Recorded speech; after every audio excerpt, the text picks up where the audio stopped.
네, 본문 말씀 마가복음 1장 35절에서 39절까지 봉독해 드리도록 하겠습니다. 신약 성경 54쪽입니다.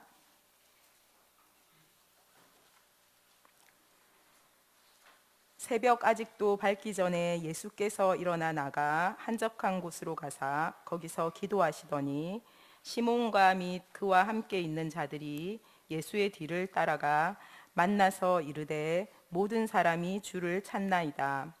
이르시되 우리가 다른 가까운 마을들로 가자. 거기서도 전도하리니 내가 이를 위하여 왔노라 하시고 이에 온 갈릴리에 다니시며 그들의 여러 회당에서 전도하시고 또 귀신들을 내쫓으시더라. 아멘. 우리 사도행전 1장 8절은 다 같이 합독하도록 하시겠습니다. 사도행전 1장 8절. 예, 다 같이 합독하시겠습니다. 오직 성령이 너희에게 임하시면 너희가 권능을 받고 예루살렘과 온 유대와 사마리아와 땅끝까지 이르러 내 증인이 되리라 하시니라. 아멘. 우리 부활하신 주님의 마지막 명령이 모든 족속 만민에게 가라, 그리고 땅끝까지 가라고 이렇게 하셨는데, 오늘 하필이면 부활절에 또 선교위원회 헌신 예배를 드리게 된 것이 정말 필연이라고 생각을 합니다. 너무 감사드리고요. 우리 찬양대에서 준비한 칸타타, 네, 찬양으로 하나님께 영광 돌리도록 하겠습니다.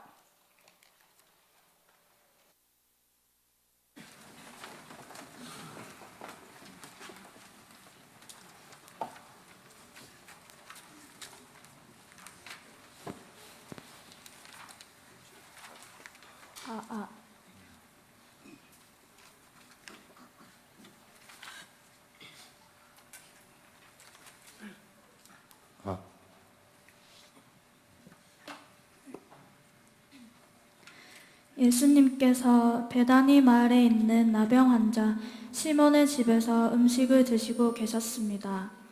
이때 한 여자가 매우 비싼 나드 향유 한 병을 가지고 와서 예수님의 머리에 부었습니다. 그러자 제자 중 하나가 화를 내며 말했습니다. 어찌하여 이 비싼 향유를 낭비하는가? 이것을 팔아 가난한 자들을 도울 수 있었겠도다 하며 여자를 책망하였습니다. 그때 예수님께서 말씀하셨습니다.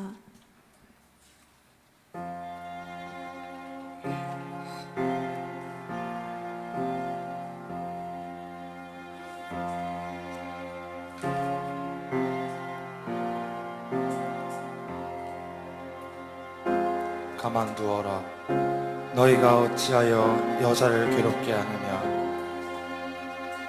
그가 내게 좋은 일을 하였느니라. 가난한 자들은 항상 너희와 함께 있으니 아무 때라도 원하는 대로 도울 수 있거니와 나는 너희와 항상 함께 있지 아니하리라. 그는 힘을 다하여 내 몸에 향유를 부어 내 장례를 미리 준비하였느니라. 내가 진실로 너희에게 이르노니 온 천하에 어디서든지 복음이 전파되는 곳에는 이 여자가 행한 일도 말하여 그를 기억하리. 그녀만이 예수님의 이번 예루살렘 방문이 곧 십자가의 길임을 깨닫고 있었습니다.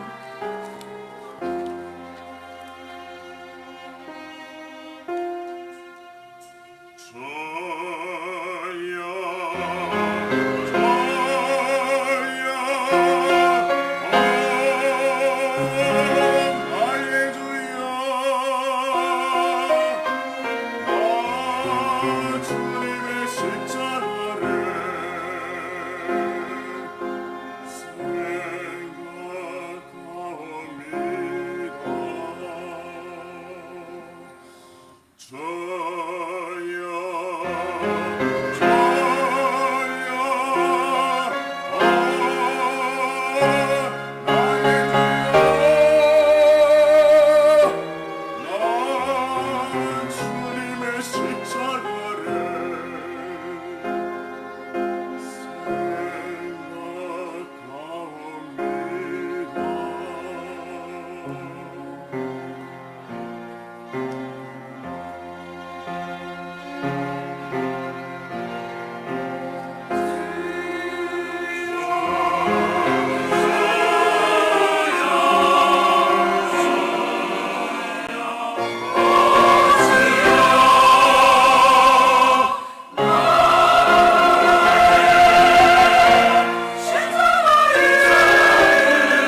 유대인들이 예수를 끌고 관정 안으로 들어가서 온 군대를 모으고 예수에게 자색옷을 입히고 가시관을 엮어 그 머리에 씌우고 갈대를 그 오른손에 들리고 희롱하여 이르되 유대인의 왕이여 평안할지어다 하며 그에게 침 뱉고 갈대를 빼앗아 그의 머리를 치더라. 희롱을 다한 후 홍포를 벗기고 도로 그의 옷을 입혀 십자가에 못 박으려고 끌고 나가니라.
제6시로부터 온 땅에 어둠이 임하여 제9시까지 계속되더니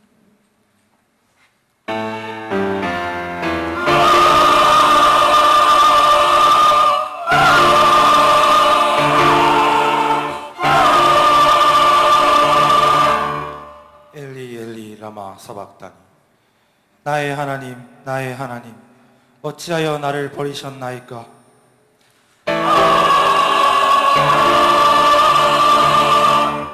아버지 내 영혼을 아버지 손에 부탁하나이다.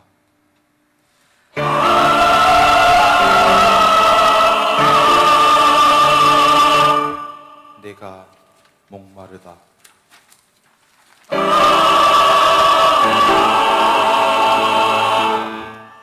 다 이루었도다.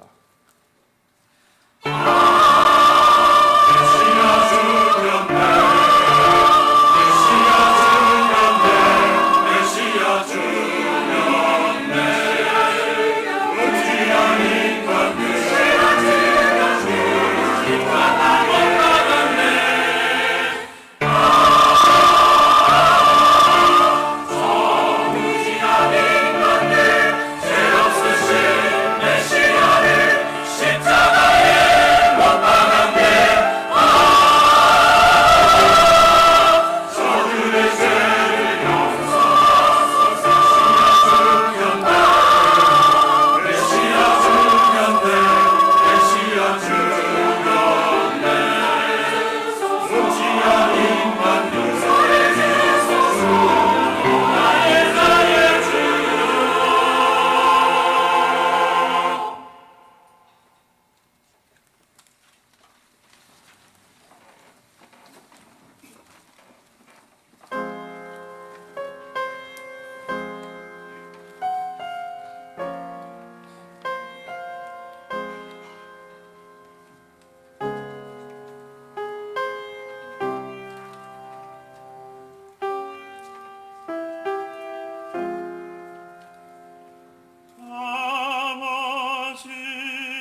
예수를 향하여 섰던 백부장이 그렇게 숨지심을 보고 이르되 이 사람은 진실로 하나님의 아들이었도다 하더라.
식후 첫날 새벽에 막달라 마리아와 다른 마리아가 그 준비한 향품을 가지고 무덤에 가서 돌이 무덤에서 옮겨진 것을 보고 들어가니 주 예수의 시체가 보이지 아니하더라.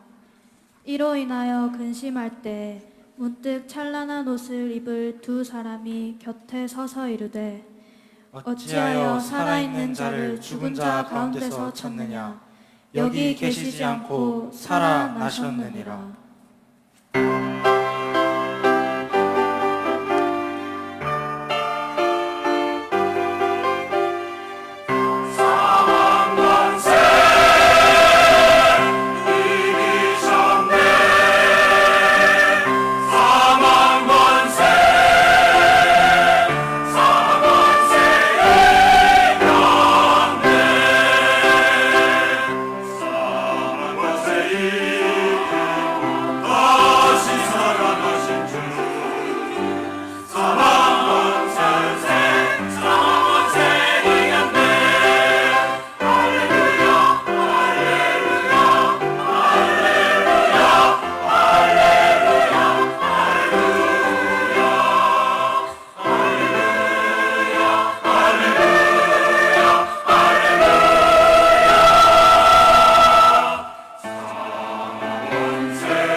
네, 우리 혹시 잠자는 분들이 계시다면 깨어나시기 바랍니다. 우리 이번에 새 예루살렘 교회에 김일환 목사님 모시고요. 제목이 교회의 비전과 선교입니다. 귀한 하나님의 음성을 듣는 축복의 시간 되었으면 좋겠습니다. 우리 나오실 때 환영의 박수로 맞아주시면 감사하겠습니다.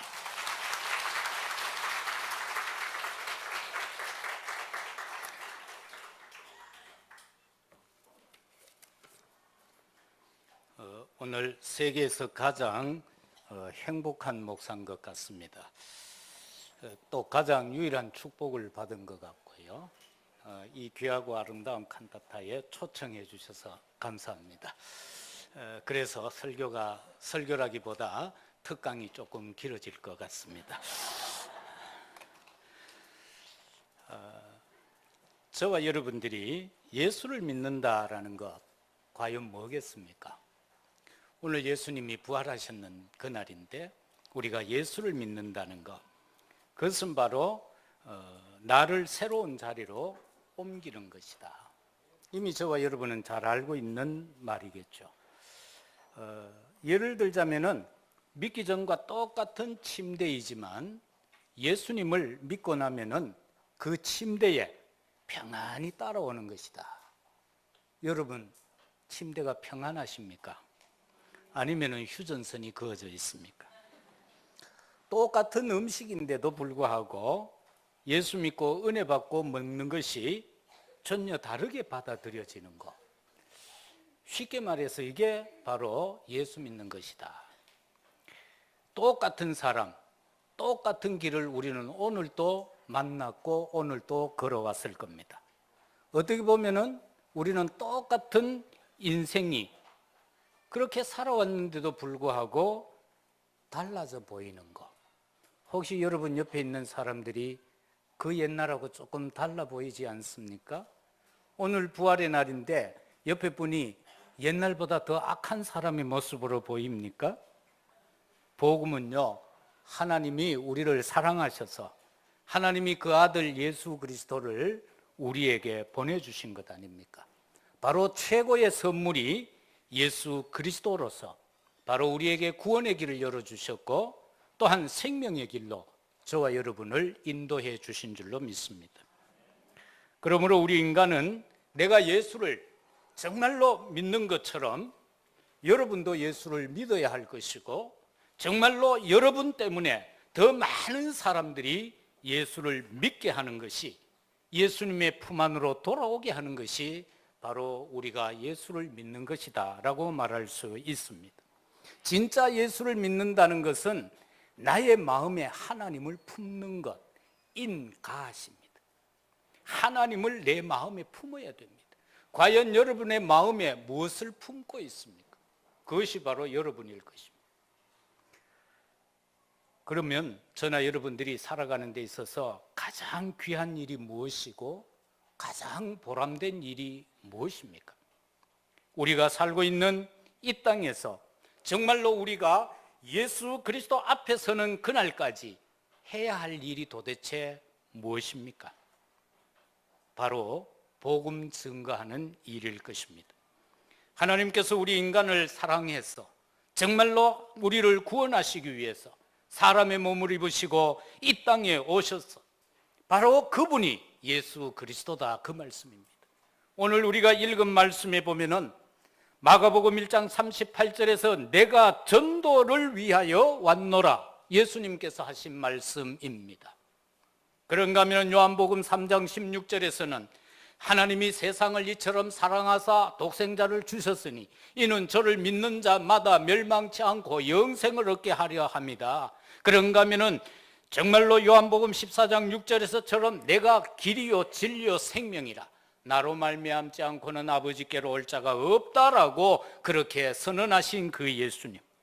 그런가 하면 목마른 자들아 다 내게로 오라, 수고하고 무거운 짐진 자들아 다 내게로 오라고 바로 주님께서 말씀하셨습니다. 이제 우리가 복음을 증거해야 되는데요, 정말 선교라는 것이 무엇인가라고 할 때에 하나님께서 가장 사랑하는 자에게 주시는 은혜가 바로 선교다라는 사실입니다. 선교라는 마음을 품지 않은 사람은 단적으로 말하면은 딴 거 아니에요. 하나님이 사랑하지 않는 자다라고 말할 수밖에 없습니다. 그런가 하면은 선교는 가장 큰 복을 주실 자들에게 주시는 선물이다. 내가 선교한다는 것은 바로 하나님이 내게 주신 선물이지 내가 뭘 하는 것이 아니다라는 것입니다. 그런가 하면은 선교는 영원한 축복을 주실 자에게 맡겨주신 최고의 은혜요 최고의 선물이다라는 것입니다. 저와 여러분은 이미 다 잘 알고 있는 내용일 것입니다. 인간의 근본 문제와 영적인 문제, 무엇으로 해결할 수 있겠습니까? 그 문제를 해결할 수 있는 것은 오직 예수 그리스도밖에 없는 줄로 믿습니다. 인간이 완전히 범죄하여 하나님의 눈 밖에 나서 영원히 물로 저주 재앙에서 멸망받을 수밖에 없었던 그들에게 하나님께서는 방주라는 축복을 주시고 노아를 통한 그 가정을 구원해서 오늘 우리에게까지 그 은혜가 임하게 하셨다라는 사실입니다. 한 번도 타보지 않은 방주, 그 방주가 저와 여러분을 오늘 여기에 있게 만든 겁니다. 그러면 그 방주가 과연 무엇이냐? 그 방주가 바로 예수 그리스도다라는 사실입니다. 포로의 삶 속에서 정말로 해방되어질 때까지 주어진 언약은 무슨 언약이냐? 바로 동정녀 탄생으로 이루어지실 메시아 예수 그리스도라는 그 비밀인 것입니다. 그런가 하면은 완전 속국되어진 그 자리에서 해방되어질 수 있는 축복은 무엇이냐? 그것은 주는 그리스도시요 살아계시는 하나님의 아들이라는 그 엄청나고 놀라우신 바로 그 고백이다라는 사실입니다. 생명을 살리는 선교하러 오신 예수 그리스도이심을 저와 여러분들이 꼭 붙잡고 이 시간 몇 가지를 통해서 왜 선교해야 될까? 선교 안 하면 인생이 어떻게 될까? 그러면 선교하면은 인생은 과연 또 어떻게 바뀌어질까?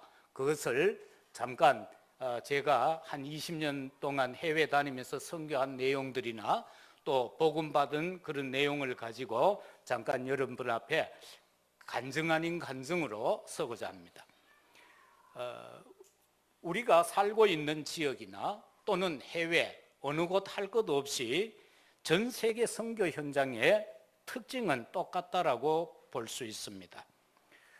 정말로 우리가 인생들이 이 복음, 바로 언약을 놓칠 때에는 노예의 삶을 살 수밖에 없죠. 그래서 애굽이라는 그 어마어마한 우상 숭배하는 그 현장 속에 사로잡히게 되어집니다. 그러나 거기에서 바로 희생제사라는 이 비밀을 깨닫게 될 때에 거기에서 출애굽을 하게 되죠.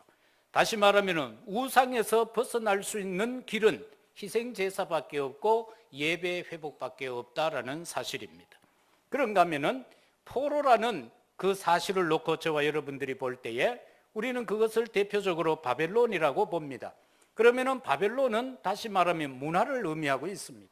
이 문화라는 어마어마한 것 속에 오늘 이 시대에 저와 여러분들이 포로되어졌다가 동정녀 탄생하실 메시아 언약 때문에 이 자리에 있게 되었고, 또는 많은 사람들은 이 시간도 산 꼭대기에 올라가서 이상한 만남들을 하고 있을는지도 모르겠습니다. 더불어서 많은 사람들이 속국의 형태의 삶을 살아가고 있습니다.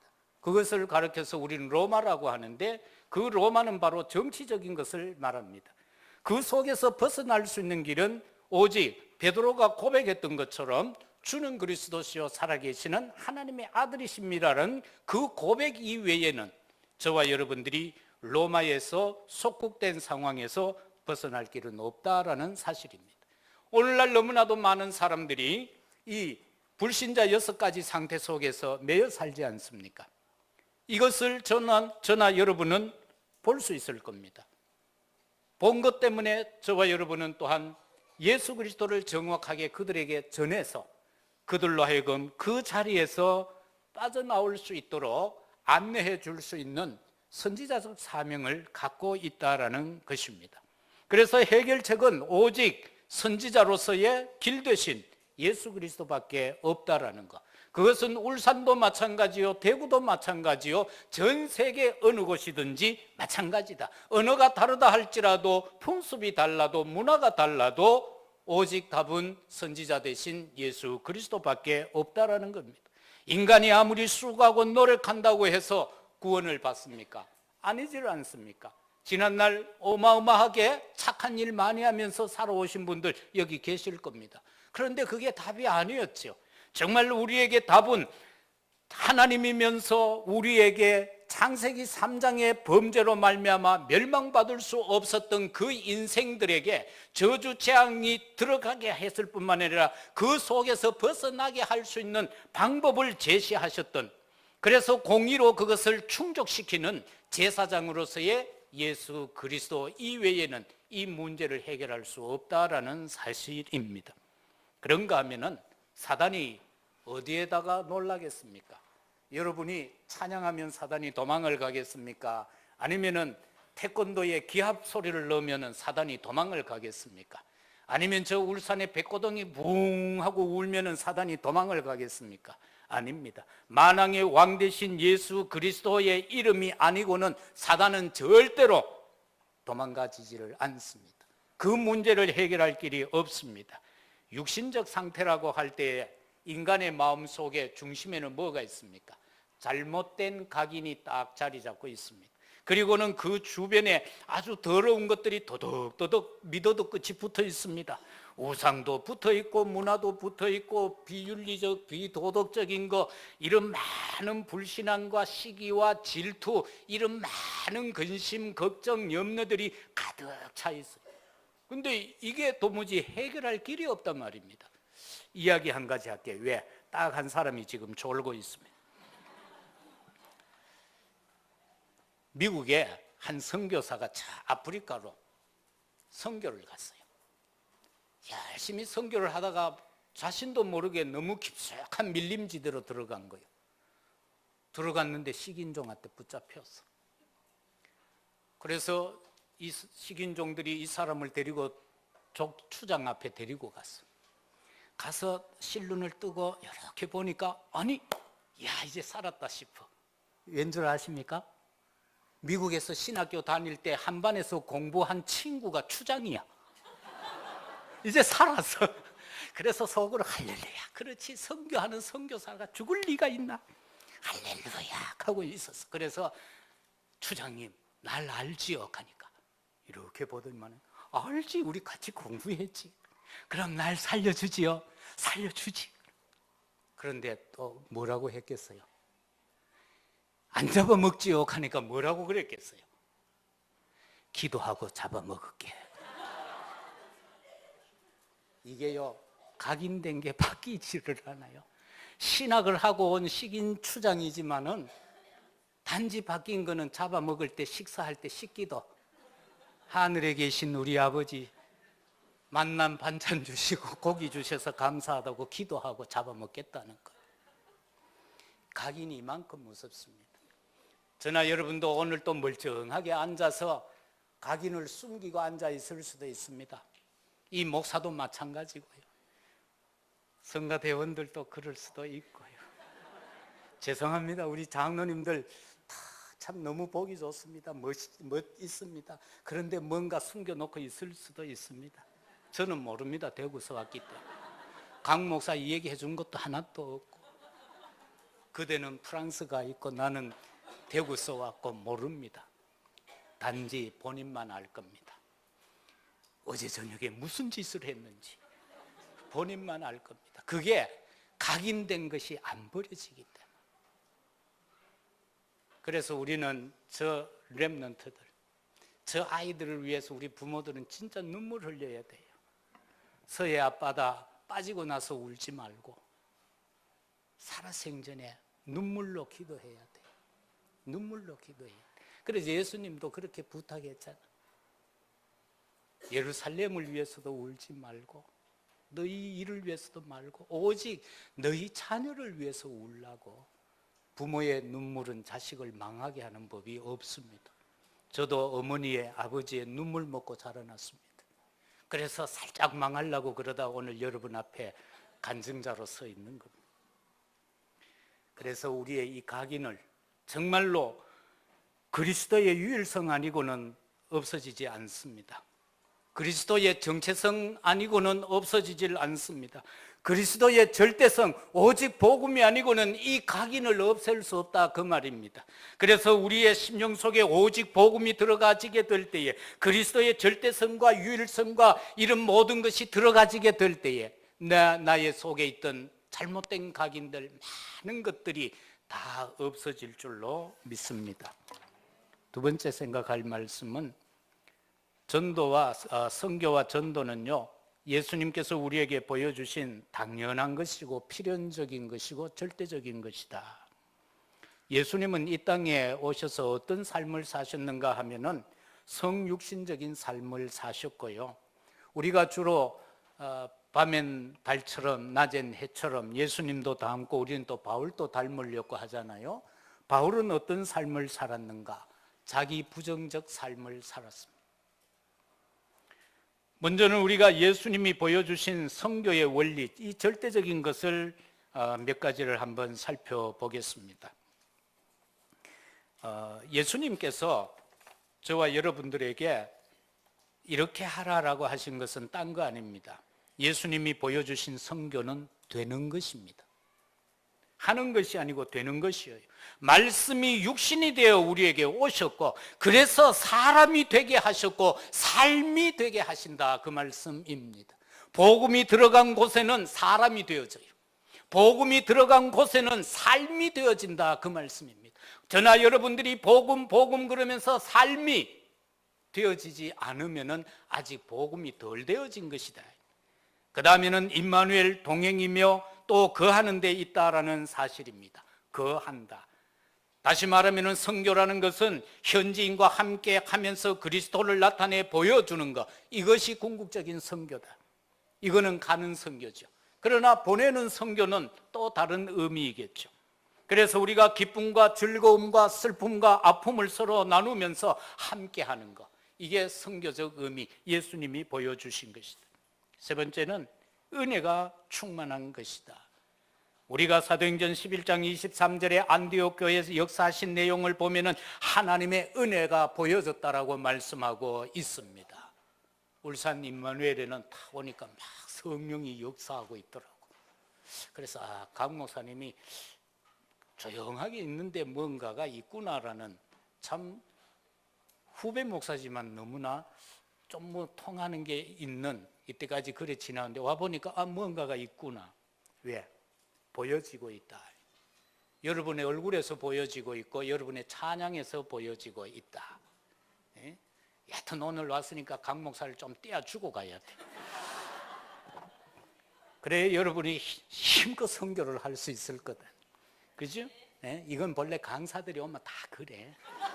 옛날에 부흥 강사들이 와도 막 그렇게 한다고. 그때는 복음 없이 그러는 거고, 오늘은 복음 조금 갖고 있는 목사가 그러니까 여러분들이 아멘 하면은 복된 자가 되고, 아멘 안 하면은 조는 자가 되어져서 2층 난간에서 떨어져 큰 사고 치게 될 겁니다.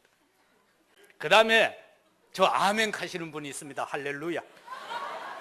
그 다음에는 하나님의 나라 선포입니다. 예수님께서 우리에게 전해준 것은 하나님의 나라의 선포. 마태복음 10장 7절이나 사도행전 1장 3절에서 보면은 하나님의 나라에 대하여서 예수님께서 감난원에서 40일 동안 제자들을 모아놓고 가르쳤다, 보여주셨다, 그렇게 말씀하죠. 저와 여러분들이 해야 할 것은 하나님의 나라 선포밖에 없습니다. 어디를 가든지 하나님의 나라를 선포하라. 그 다음에는 치유와 구원입니다. 십자가의 피와 하나님의 말씀을 통한 인간의 전인적인 치유가 바로 구원이다라는 사실입니다. 우리가 그리스도로 말미암은 구원은 전인적인 겁니다.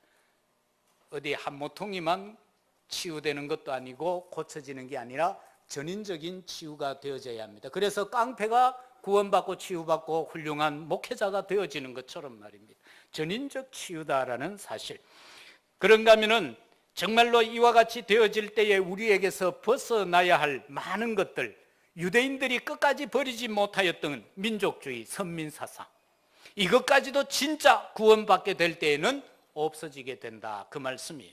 그런가 하면은 종교주의적인 것 얼마나 많습니까? 거기에서 인해서 오는 갈등들, 이것까지도 없어지게 된다. 그 다음에 예수님이 우리에게 보여주신 원리는 동반자적인 원리다. 동반자적이다. 다시 말해서 누가복음 10장 1절에 보면은 그 후에 주께서 따로 70인을 세우사 친히 가시려는 각 동네와 각 지역으로 둘씩 짝지어서 보냈어요. 당신께서 가시고자 하는 그 현장에 미리 70인을 세워서 둘씩 묶어서 먼저 보냈다. 동반자적이다. 오늘날 저와 여러분들이 전도를 하고 선교를 하는 것은 주님이 하시고자 하는 일에 저희들이 먼저 가는 것밖에 없다, 그 말씀이에요. 지금 주님이 가시고자 하는 그 길을 저와 여러분들이 딱 걸어가는 거예요. 그렇기 때문에 우리는 담대하게 나아가야 될 것입니다.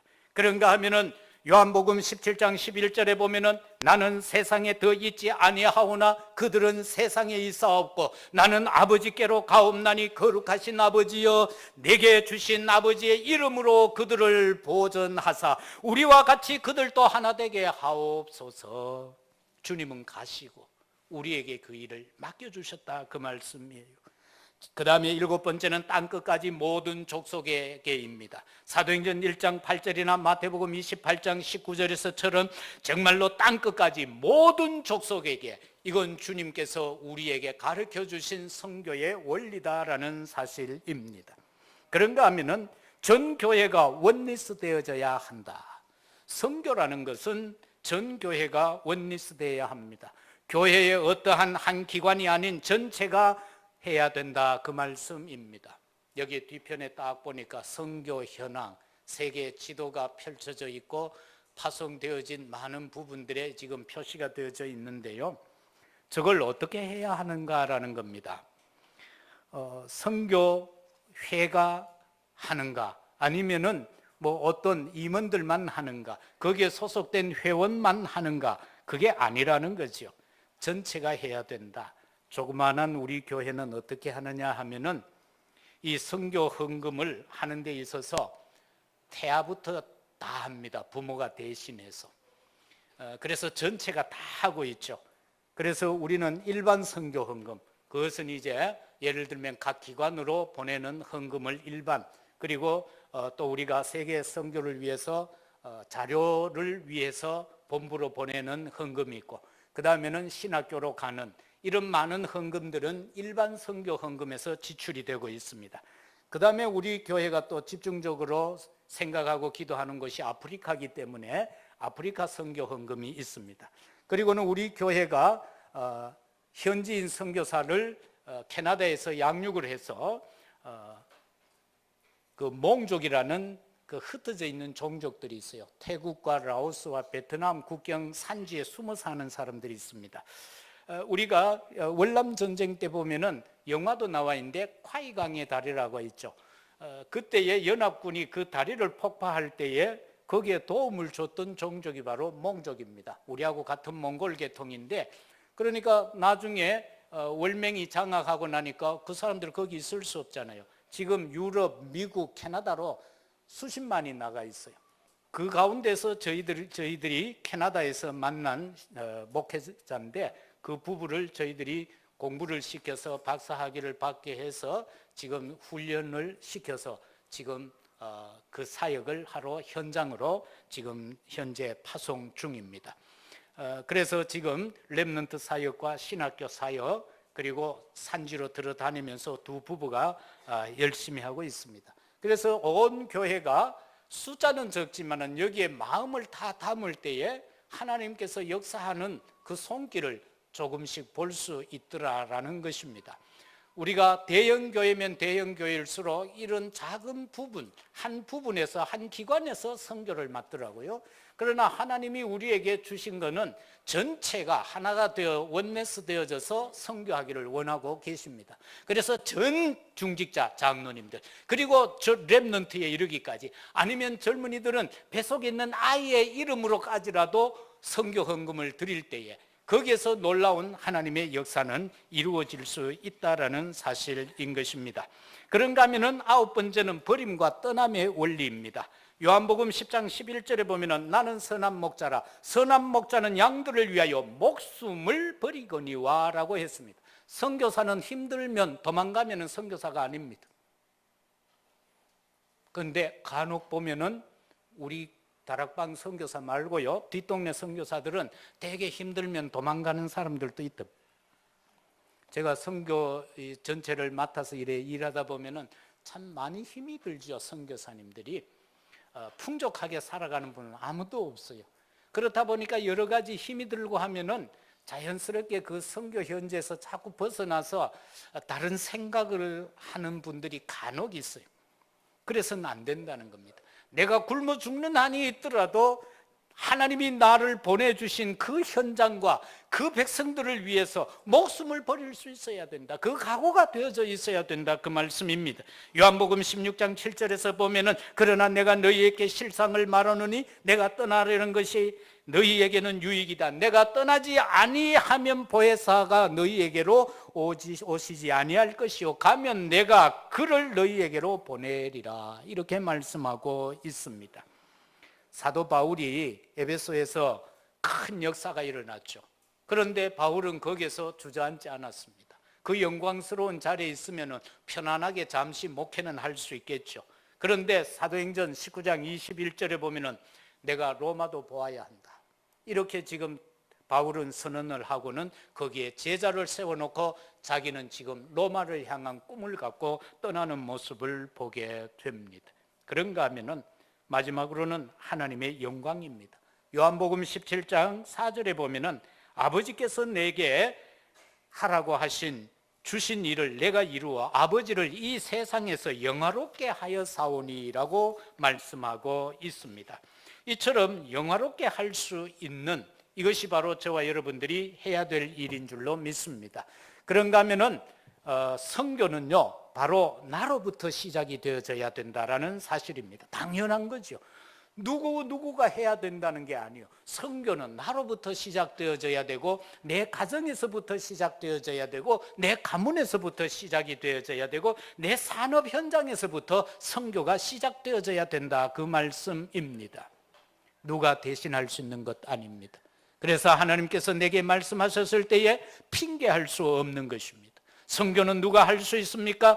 영원한 그리스도 언약을 붙잡은 자만이 할 수 있는 것이 선교인 것입니다. 살아있는 하나님의 말씀을 보는 자가 선교할 수 있는 것입니다. 살아있는 사람이 살아있는 사람에게 할 수가 있습니다. 로마서 10장 14절에 보면은 그런즉 그들이 믿지 아니하는 일을 어찌 부르리요? 듣지 못한 일을 어찌 믿으리요? 전파하는 자가 없이 어찌 들으리요라고 말했습니다. 정말 저와 여러분은 때를 얻든지 못 얻든지 오직 예수 그리스도만이 우리 인생 모든 문제의 해결자라는 것을 증거해야 될 줄로 믿습니다. 로마서 1장 16절에 보면은 내가 복음을 부끄러워하지 아니하노니 이 복음은 모든 믿는 자에게 구원을 주시는 하나님의 능력이 됨이니라. 먼저는 유대인에게요 그리고 헬라인에게로다. 우리는 사람을 종족을 가리면 안 됩니다. 누구를 만나든지 그렇게 복음을 전해야 되는데 저는 해외에 한 20년 지금 이렇게 선교하러 다니면서 참 옛날에 좀 부끄러운 적도 있어요. 비행기를 이렇게 탈 때가 되면 여행사에다가 이야기를 합니다. 내 옆에다가 빈자리를 만들으라고. 자주 탄 사람은 부탁하면 그렇게 해주거든요. 왜? 혹시 외국인을 만나면 말이 잘 안 되니까. 하기는 해야 되는데 옆에 앉으면 못하니까 죄스럽잖아. 그래서 아예 안 앉도록. 그런데 그때마다 앉는단 말이에요. 아무 말 안 하고 가면은 좌석이 비고, 꼭 부탁하고 가면은 꼭 외국인이 앉더라 그 말이죠. 좀 부끄러움을 당했어요. 그러면서 여러 가지로 준비를 좀 하고 그렇게 해서 요즘은 그냥 다니고 있습니다만은 정말로 이 복음을 저와 여러분들은 부끄러워해서는 아니 될 줄로 압니다. 정말 우리가요 선교해야 저들이 들을 수 있습니다. 말하지 않으면 못 듣습니다. 여러분 정말 복음의 씨앗은 능력이 있거든요. 이 씨앗은 땅에 떨어지면 100배, 60배, 30배 열매가 꼭 맺어요. 그렇기 때문에 복음이 우리를 변화시킨 거 맞지 않습니까? 정말 우리 민족을 복음이 변화시킨 거 맞지 않습니까? 세계를 변화시킬 줄로 믿습니다. 하나님의 놀라운 능력이 바로 복음에 있기 때문인 줄로 믿습니다. 1885년 4월 5일 제물포에 언더우드 선교사와 아펜젤러 선교사가 입국했습니다.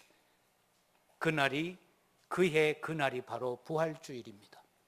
그들은 그 땅의 제물포에 내려서 기도했습니다.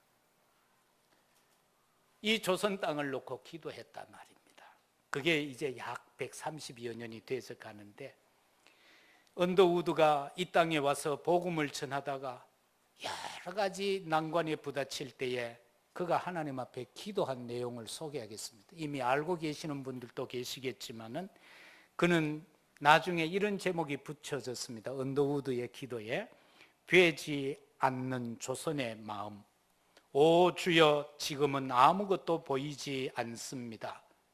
주님, 메마르고 가난한 땅, 나무 한 그루 시원하게 자라오르지 못하고 있는 땅에 저희들을 옮겨와 앉히셨습니다.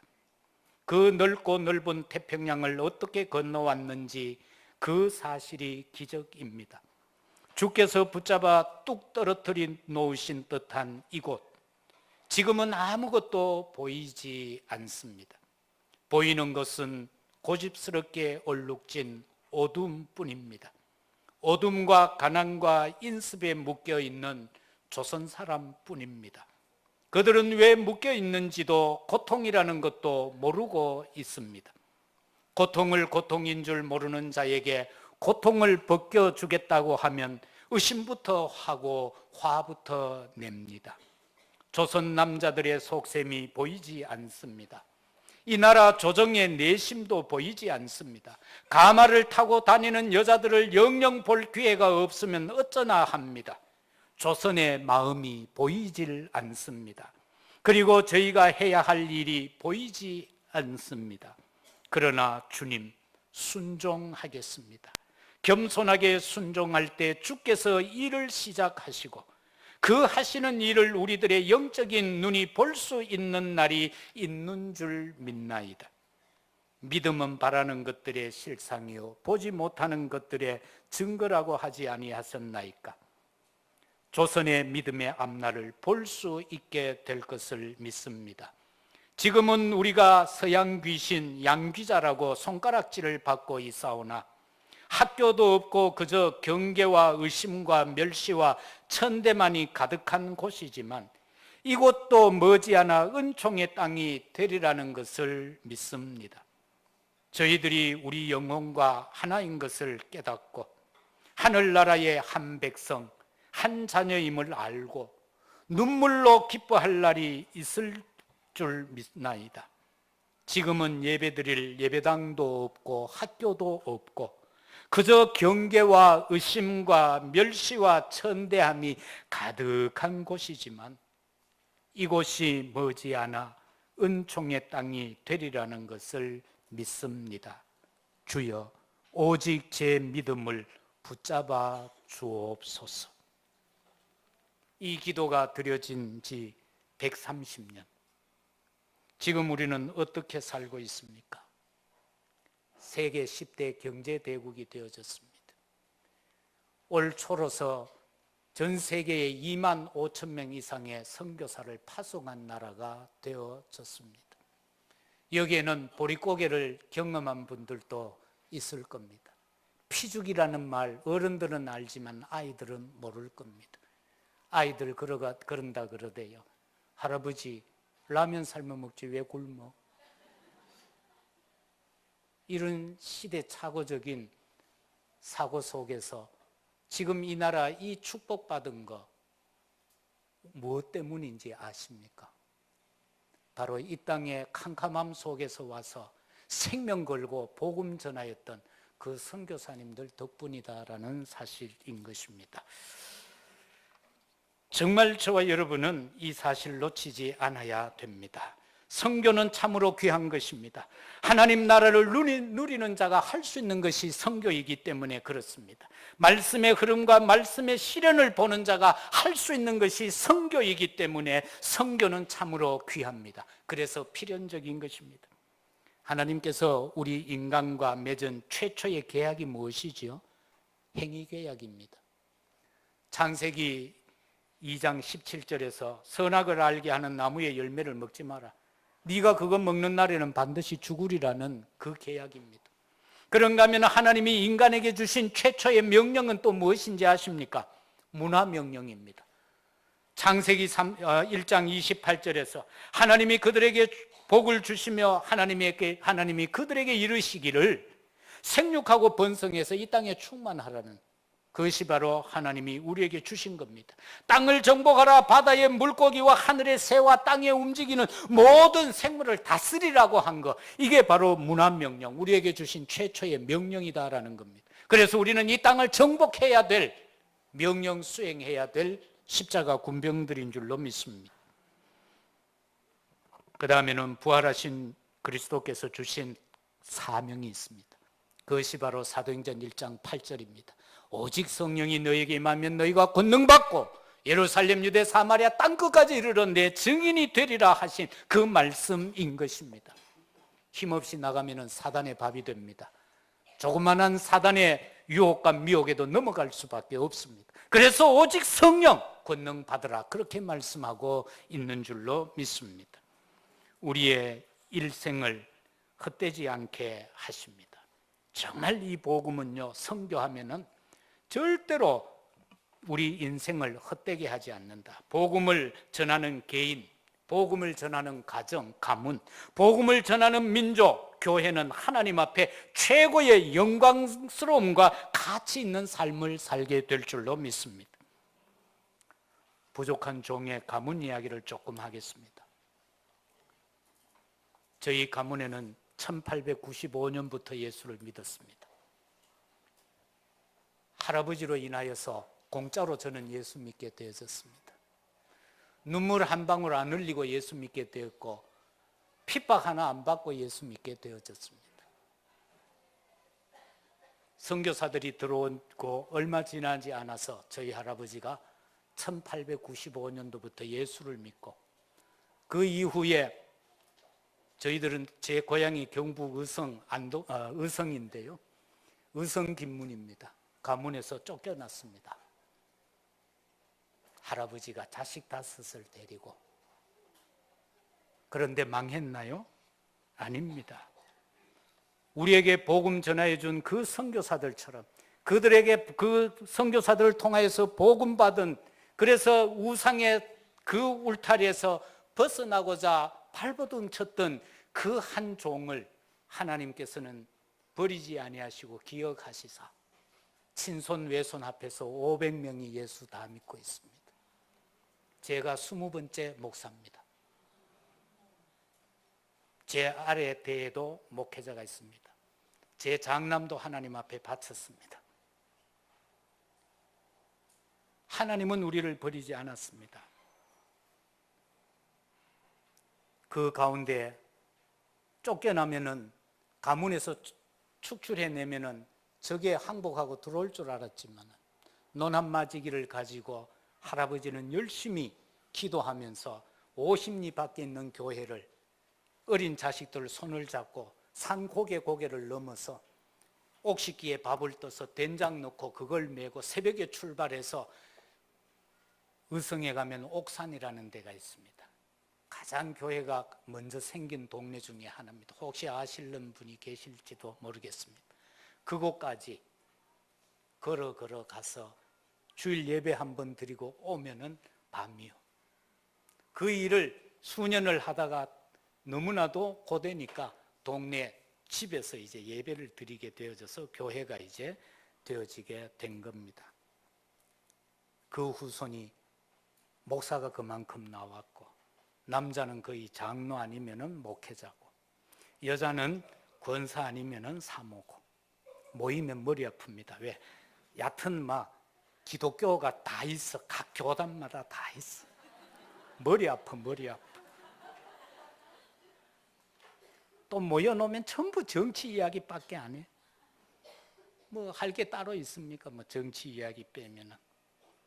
그런데 하나님은 축복해서 그 후손 가운데 목회자뿐만 아니라 신학 총장도 나오게 했고, 수없는 교수와 의사와 국회의원과 많은 요소에 하나님이 축복을 하신 것을 저는 보아왔고, 저도 그 중에 한 사람으로 오늘 여러분 앞에 서 있게 된 것입니다. 정말로 인생이 가진 모든 것은 헛된 것이라고 솔로몬이 그렇게 고백을 하잖아요. 헛되다. 그나마 그래도 부부가 행복하게 사는 것이 가장 낫다고 그랬어요. 그런데 이 동네는 보니까 왜 남녀 좌석이 꼭 구분되어져 있는 것 같네요. 같이 앉아 있어야지 부부지간에. 남성들이 많이 없어서 그렇습니까? 같이 안 앉아 있는 것 같네. 가족끼리 앉아 있으면 더 은혜를 받습니다. 옛날에는 뚝뚝 떼어놨어요. 남녀 7세 부동석 이래가지고 우리 어릴 때 시골 교회만 가도요 따로 앉았어요. 따로 앉았어. 저 영천이라는 동네 한 군데 가면은요 교회가 중간에 담을 이렇게 쌓아놨어요. 교회 안에 그 뭡니까 판때기를 가지고 나지막하게 가로막아 놨어요. 옛날에 서로 쳐다보면 안 되니까 왜 정든가 싶었어.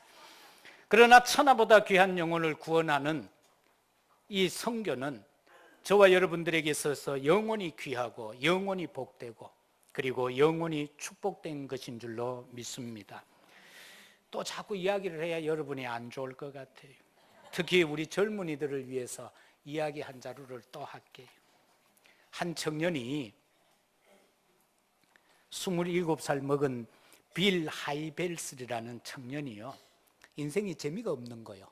그래서 내가 여행을 좀 하고 내 인생을 바른 길을 잡아야 되겠다. 이래서 이제 여행을 싹 떠납니다. 그래서 세계 여행을 쭉 하다가 저 브라질 어느 해변가에 호텔에 투숙하게 되었어요. 그래서 이제 식사 시간이 딱 돼서 석양이 느긋느긋할 때 노을이 얼마나 아름다워요. 바닷가니까. 그래서 밥을 딱 먹고 있는데 옆에 노부부 두 사람이요 딱 앉아가 이야기하는 거예요. 남편이 머리가 허연 할아버지가 쪼글쪼글한 부인의 손을 탁 잡고 여보 너무 고생했어. 아이들 키우고 내 뒷바라지하고 너무 고생했어. 그런데 우리가 평생 원하던 이 바닷가에 와서 오늘 맛있는 음식을 먹었으니 우리 소원 이제 다 풀었다고. 그런데 이 젊은이에게 성령이 역사한 거예요. 거기서 뭐가 탁 부딪혀서 아니 인생이 살아가는 데 있어서 저 마지막 순간에 저 바닷가에서 밥 한 끼 먹는 것이 인생의 목적이라면 나는 그런 인생을 살고 싶지 않다.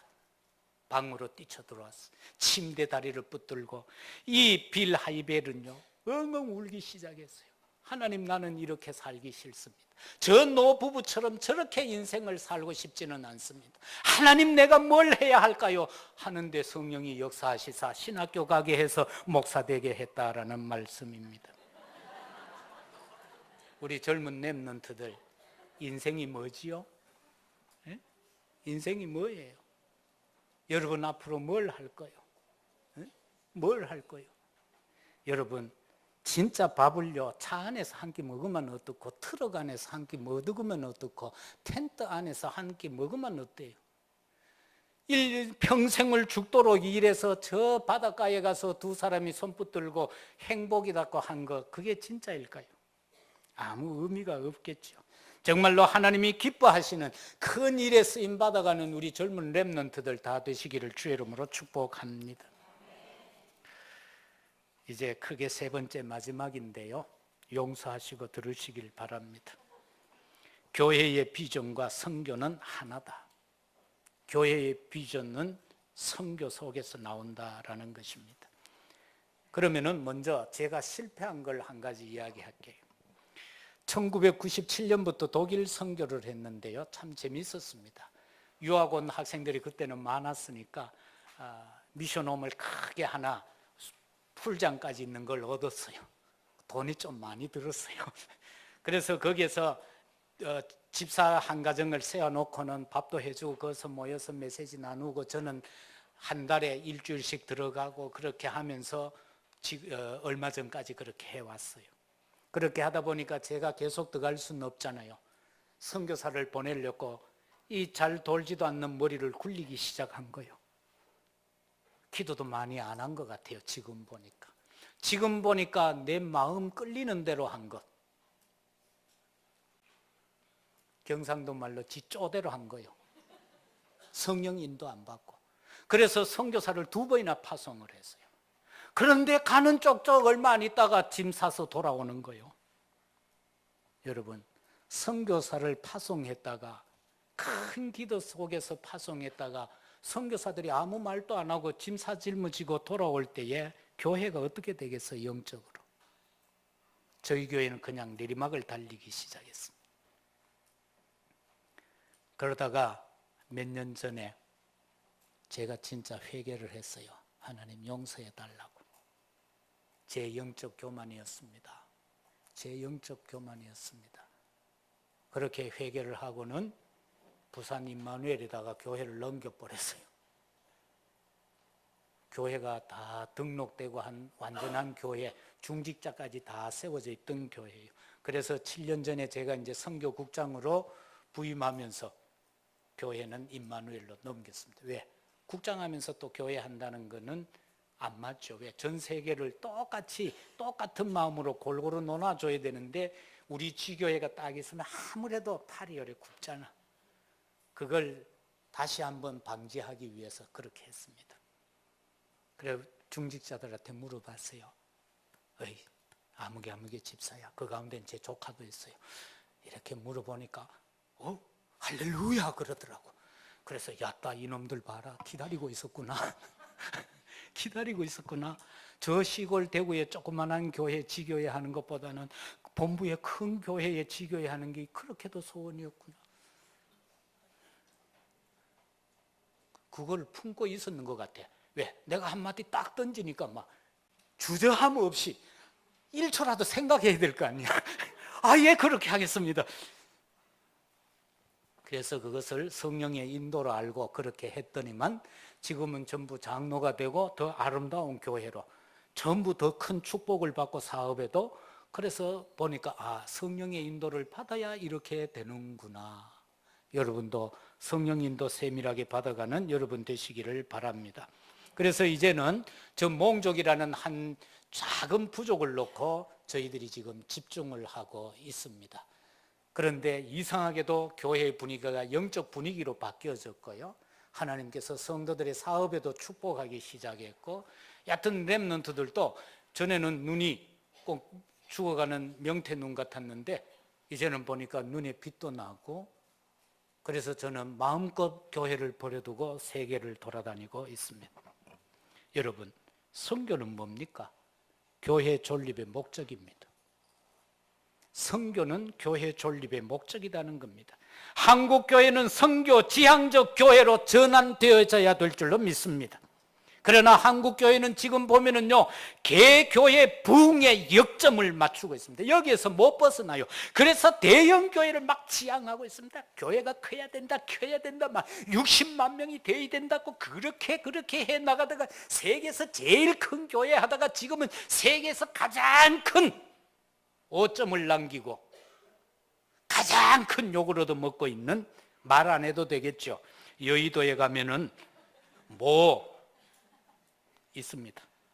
여의도에 가면은 모 순복음 교회라는 교회가 있습니다. 교회들이 경쟁의식에 빠져 있습니다. 그리스도는 오간데 없고 경쟁의식에 빠져 있대. 교회가 물량주의에 빠져 있습니다. 뭔 5천억을 들어가 교회를 짓습니까? 비피할 수 있는 장막이 있으면 되지. 장차 망할 성에, 이 장망성에 뭔 그렇게 튼튼하게 교회를 지어가 마르고 닳도록 살라고. 이러면은 자다가 깜짝 깬 사람은 그럴 겁니다. 지는 교회가 없으니까. 그래도 교회를 지어야지. 지어야죠. 그런데 성경은 말씀합니다. 솔로몬의 성전도, 스룹바벨의 성전도, 지금 아직도 남아있는 저 예루살렘 헤롯의 성전에도 하나님의 영광은 머물지 않았다고 했습니다. 그러면 하나님 영광이 어디에 있습니까? 복음이 증거되는 그 현장에 있다, 그 말씀입니다. 교회 건물에 하나님의 영광이 있는 것이 아닙니다. 그러나 이 자리가 미어 터지도록 많아지면 지어야 되는 건 당연합니다. 짓때 너무 돈을 많이 들여서 짓지 말라, 그 말입니다. 저희들은 4층 건물입니다. 권사님 한 분이 할렐루야라고 하면서 내놓아가지고 쓰고 있습니다. 이제 교회 안 지어도 됩니다. 그것이 차고 넘치면은 신호가 오면은 지으면 되겠죠. 그러나 교회를 너무 화려하게 짓지는 마십시오. 그 주님 원하는 것 아닙니다. 자칫 잘못 교회가 아름다워야 하나님이 영광 받는 줄 아는데 하나님이 뭐가 없어서 지상의 교회 아름답게 짓는 걸 인해서 영광 받으실까요? 불신자부터 욕하고 있는데, 그런데 하나님이 영광 받으실까요? 불신자가 이야 저 교회는 진짜 교회다 이래야 하나님 영광 받을 것 아니요. 울산 임마누엘 교회는 그렇게 되어지는 교회가 될 줄로 믿습니다.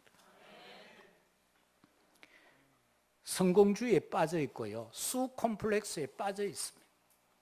건물 콤플렉스에 빠져 있습니다. 교회 건축에 모든 영향을 투입하고 있습니다. 이건 하나님이 원하는 것이 아니다.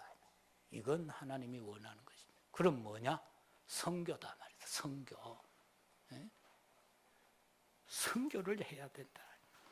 또한 담임 목사의 의식이 선교 중심, 이게 돼야 되는데, 우리 이 다락방 안에 있는 모든 교회의 목사님들은 먹을 것도 없는데도 전도 선교라고 하면서 막 다니잖아요. 국내에 막 성도 10명 붙들고도 20년째 그냥 막 집회라는 집회는 다 다녀. 막 교회 상관없어. 막 10m. 유 목사님 자꾸 힘주잖아. 하나 있어도 괜찮다 그러고. 그러니까 진짜 힘을 얻어가지고 막 돌아다녀. 그게 되어져야 된다. 근데 한번 보세요. 막 작은 교회 목사들도 막 빚내가 세계 선교 막 다니고 있어. 아이고 어떻게 될지 걱정이라. 근심하지 말라고 그랬는데 근심이 돼. 그런데 하나님은 그걸 기뻐하시더라 그 말이에요. 다락방 목사가 고개 떨구고 힘 빠져 다니는 사람 봤습니까? 교인 없는데도 막 신나가 막 전부 막 돌아다녀. 공항에 가보세요. 막 목사 소리 비슷하게 떠드는 거는 보면 전부 다락방 목사님들. 인천공항에 가면 막 우리가 일주에 약 50명이 해외로 목사님들이 메시지 전화로 왔다 갔다 하거든요. 막 갔다 그러면 만나요. 여러분 조심해야 돼요. 인천공항에 가서 내 보는 사람 없지 싶어가 또 우리 남자 집사님들 담배 피우면 걸려요. 목사님 50명이 매주 왔다 갔다 한다. 뭐 담배 피워도 괜찮아요. 뭐 되게 추우면 군불 좀 떼야지. 그러고 여러분 속이 너무 병들어 있고 뭐 딴 그 뭐라 그럽니까? 병균이 세균이 침투해 있으면은 알코올을 넣어가 소독 좀 해야지 뭐. 그렇잖아요. 그래서 마실 것 같아요. 아까부터 계속 저쪽이 우범지대요. 아멘 아멘 소리가 진짜 나와야 될 때는 안 나오고 뭐 알코올 이야기 나오고 담배 얘기 나오니까 아멘 가는데 담배 냄새는 안 나고 알코올 냄새는 안 나는데 그렇습니다. 그래서 우리 중직자들은요 정말 보면은 이 로마서 16장 인물의 그 이명 계약을 가지고는 사실 보면은 우리 강 목사님 젊을 때부터 지금도 젊지만은 젊을 때부터 전 세계를 향하여서 지금 캠프하러 다니시죠. 국내외에 저희 교회도 여러 번 와서 하고 했습니다만은 이렇게 보면요 진짜 많은 영향을 입혔어요. 가는 곳마다 어떤 분들은 가면 사고 치는데 이분은 내가 사고 치나 안 치나 싶어서 눈을 부릅뜨고 이때까지 지켜봤는데 사고를 안 치더라고. 아 그래서 기도하는 종이구나. 그래서 여러분은 행복한 것 같아요. 왜? 기도하는 목사 밑에 있으니까. 근데 목사 중에는요 뭐 시간표 안주 안 됐다고 정시기도 평생 한 번만 하려고 기도 안 한 사람이 있거든요.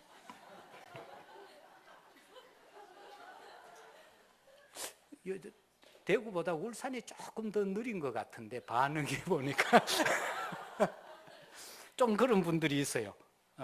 그래서 정말 여러분은 목회자가 뭘 해야 될 뿐인가를 봐야 돼요.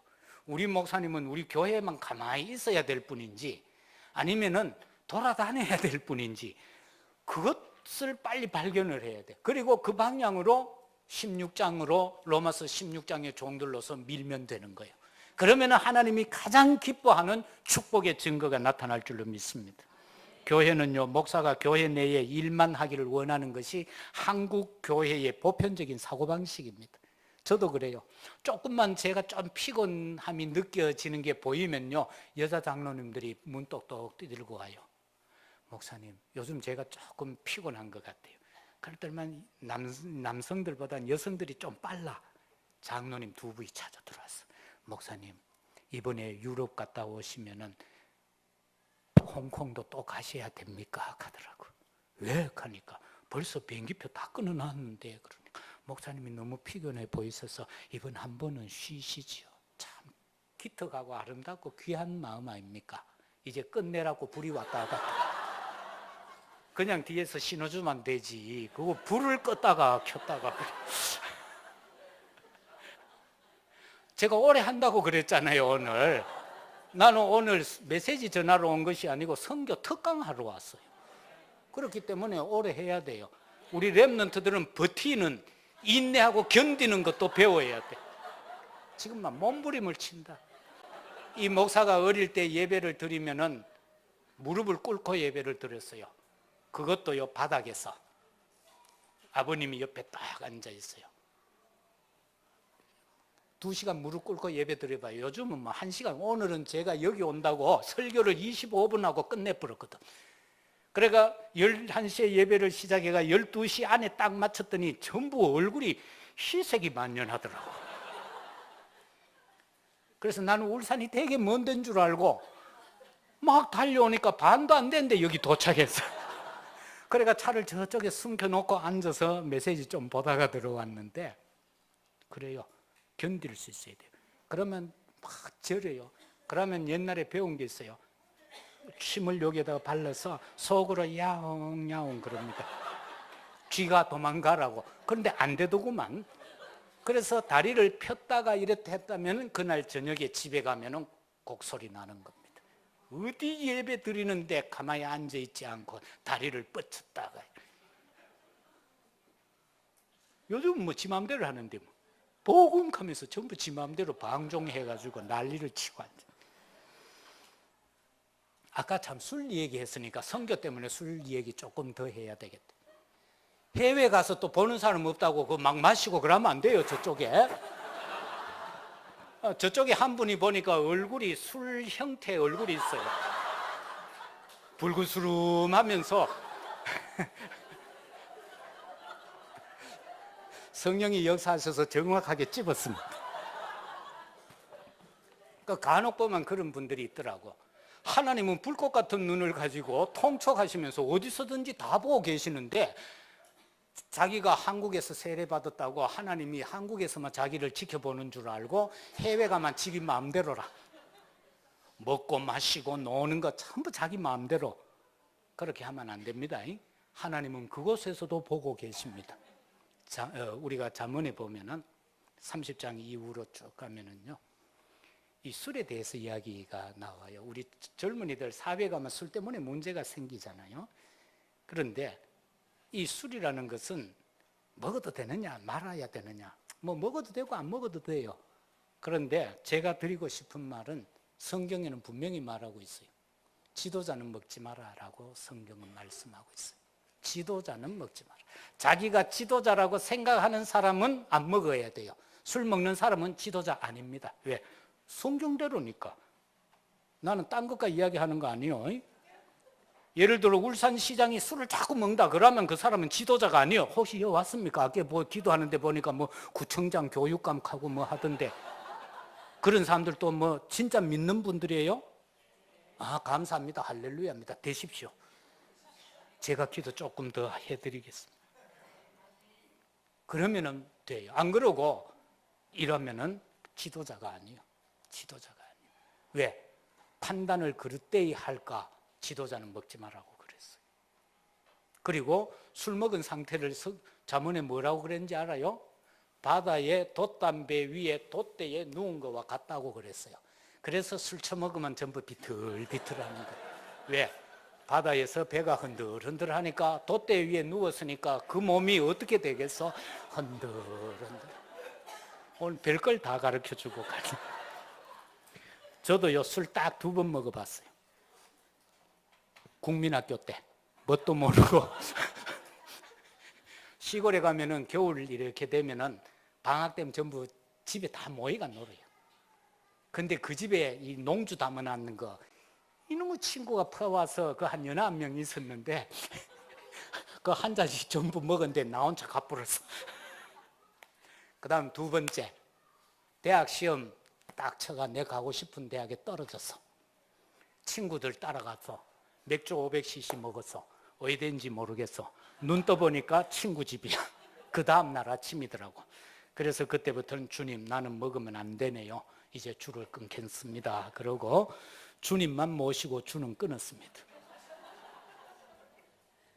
그런데 우리 아들이 해외 유학 갔어요. 2놈이 다 7년 유학하고 들어왔는데 한 녀석이 전화가 와서 선교사님께로부터, 목사님, 이 아이를 한 일주일 뒤 되면 한국으로 이송을 해야 되겠다는 거라. 왜요? 하니까 병원에 가니까 백혈 수치도 막 떨어지고 막 열도 올라가고 막 병원에서 이유를 모르겠다 하는 거예요. 근데 집사람하고 기도를 했죠, 밤에. 근데 답이 왔어. 일 났구나. 그 작은 놈한테 전화를 했어요. 하니까 아버지 실은요, 형이요, 주저주저 하는 게 알았지 뭐. 어떻게 됐냐 하니까 같은 미션홈에 있는 친구 하나가 가정에 문제가 생겨서 아버지 엄마 사이에, 그놈 위로하러 갔다가 맥주 한 컵 먹었대. 맥주 한 컵 먹었는데 찬양 인도하다가 쓰러졌다는 거야, 주일날. 그로부터 열흘 동안 병원에 입원을 한 거예요. 백혈 수치가 막 떨어지고. 그러나 선교사님도 이걸 숨기려고, 왜 내 성질이 조금 더러워요. 이 알면 틀림없이 비행기 타고 가가 알을 죽일 것 같으니까. 그 선교사님도 내 집안 조카요. 내보다 나는 많은데. 그래서 막 운을 떼지 못한 거예요. 주저주저. 그래서 알았다고. 내 복음 때문에 좀 바뀌었다. 이래 이제 이야기를 하고 이제 작은 놈 보고 이야기했어요. 사사기. 누구 이야기가 나와요? 에? 사사기에 가면은 여인 무릎 빼고 헛소리 하다가 혼난 놈 있잖아. 삼손 이야기 7장부터 나오죠. 그걸 같이 읽어라. 그리고 요렇게 기도해라. 어떻게 됐겠어요? 그 다음날 괜찮다고 퇴원했어요. 그러고 나서 그놈이 지금 연구원을 졸업했어요. 원래 목사 시험 쳐요. 그렇더라고. 술 먹으면 안 되는 사람이 있고 또 술 먹어야 인생이 되는 사람이 있어. 진짜 시간 너무 갔다.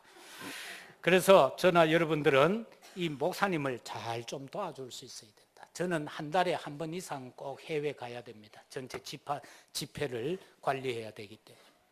그런가 하면 또 선교 현장을 관리해야 되고 하기 때문에.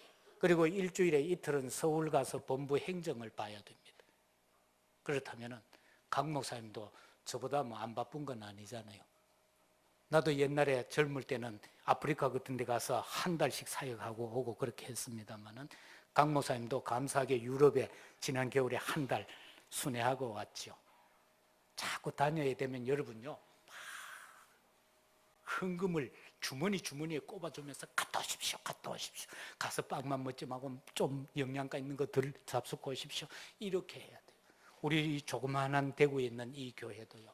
목사가 언제 간다 그러면 목사 통장으로 모두가 각각 은혜대로 인도받은 대로 넣는데 그게 매번 갈 때마다 경비가 딱 맞아요. 신기하지요? 많이 들 때는 많이 나오고 홍콩같이 조그만한 데 갈 때는 조금 나오고 그래요. 그것도 이번에 어느 권사님이 홍콩 경비 27만 원이요. 딱 꼽아놨어. 그럼 끝나잖아요. 하나님은 자기가 원하는 일을 하고 있으면 다 공급합니다. 그게 하나님의 법칙이잖아요. 하나님은 원하지 않는 일을 하고 있으면 있는 것까지요 다 끌고 가버립니다. 아주 물을 가지고 청소하듯이 싹 끌고 가버립니다. 저희 외아재 중에 한 분이 3위 그룹이요. 옷에는 영 신통차네. 옛날에 우리나라 30대 재벌 안에 들어갔던 분이요. 근데 얘는 완전히 천주교요. 완전히 천주교. 바오로 왔을 때 영접위원장하고 그렇게 했던 분인데 나를 안 도와주더라고. 내가 개척할 때 갔잖아. 그러니까 지금으로부터 24년 전에 갔어요.